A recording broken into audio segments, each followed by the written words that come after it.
सौर ऊर्जा को बढ़ावा देने और लोगों के लिए रोजगार का जरिया बनाने के लिए चमोली जिला प्रशासन लगातार प्रयास कर रहा है।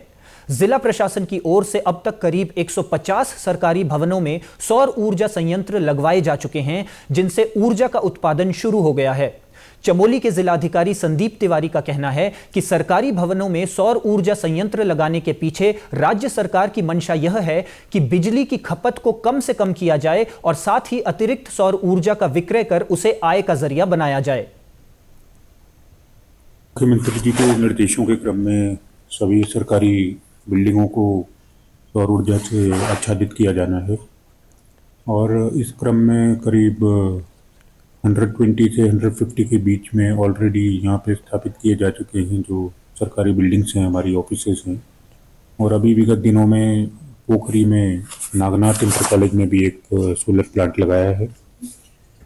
तो सरकार की मंशा ये है कि एक तो डिपेंडेंसी हमारी कम हो नॉन रिन्यूएबल सोर्सेज पे, और जहाँ भी अतिरिक्त प्रोडक्शन होगा तो उसको विक्रय करके आमदनी भी बढ़ाई जाए।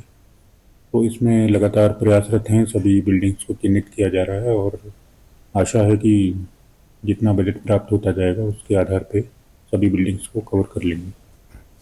राज्य सरकार की ओर से उरेडा में रजिस्ट्रेशन के साथ ही इच्छुक लाभार्थियों के लिए सब्सिडी का प्रावधान भी है।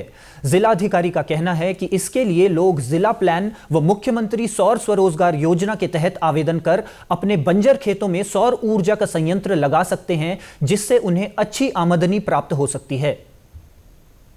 आदमी के लिए इसमें जिला प्लान से और स्टेट सेक्टर प्लान से योजनाएं आती हैं और स्वरोजगार योजना में मुख्यमंत्री सौर स्वरोजगार योजना का भी प्रावधान है। तो यदि कोई अपने बैरन खेतों में, बंजर खेतों में वो प्लांट को लगाना चाहता है तो वो भी लगा सकता है, जिसके लिए उद्योग विभाग में आवेदन किया जा सकता है।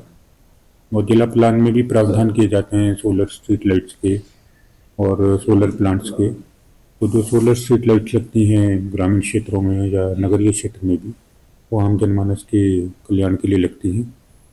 तो जो भी इच्छुक हैं इसके योजना से लाभान्वित होने के लिए GMDIC के ऑफिस में आकर वो पूरी जानकारी ले सकते हैं और पोर्टल के माध्यम से अप्लाई कर सकते हैं।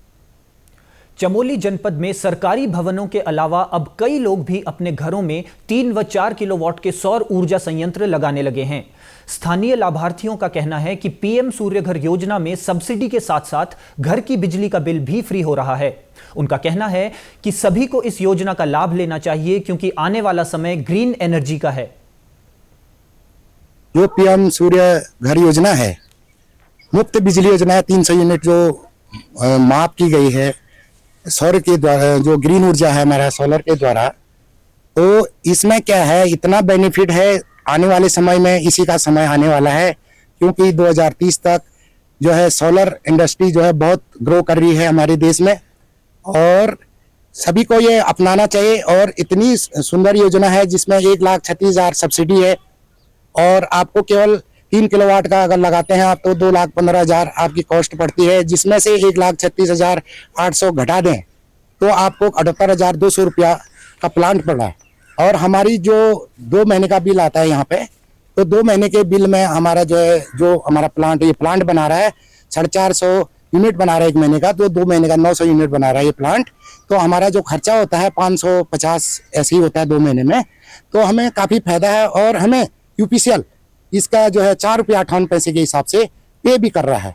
तो इतनी अच्छी है और 30 साल के लिए ये प्लांट है। 25 साल तक UPCL के साथ एक मेरा क्लाइंट होने के नाते, मेरा जो मैं उनका ग्राहक हूँ, तो मेरे को जो है 25 साल तक वो पे आउट करेगा। और इस प्लांट की जो वारंटी है 30 साल की, जो पैनलों की वारंटी है ये 30 साल तक तो वारंटी में है, उसके बाद भी ये 40-50 साल तक चलेगा और इसका भरपूर लाभ भी उठाया जा सकता है, पैसा भी कमाया जा सकता है। और PM सूर्य घर योजना के अंतर्गत ये जो सोलर एनर्जी को प्रोत्साहित करने के लिए लोगों को सब्सिडी दी जा रही है, तो मैं उसका लाभ ले रहा हूँ और लोग भी इसका लाभ ले सकते हैं। आने वाला बहुत से इसी ऊर्जा का है। हाँ, ये ऑन ग्रिड योजना है जैसा हमें बताया गया है, और इसमें जितना भी उत्पादन हमारे प्लांट से होगा वो ग्रिड को जाएगा और ग्रिड से जितना हम कंजप्शन करेंगे वो हमको मिलेगा। बाद में उसका हिसाब किताब होगा, तो अगर मुझ पर बकाया होगा तो मुझे बिल भुगतान करना पड़ेगा और अगर विभाग पर बकाया होगा तो विभाग मुझे भुगतान करेगा।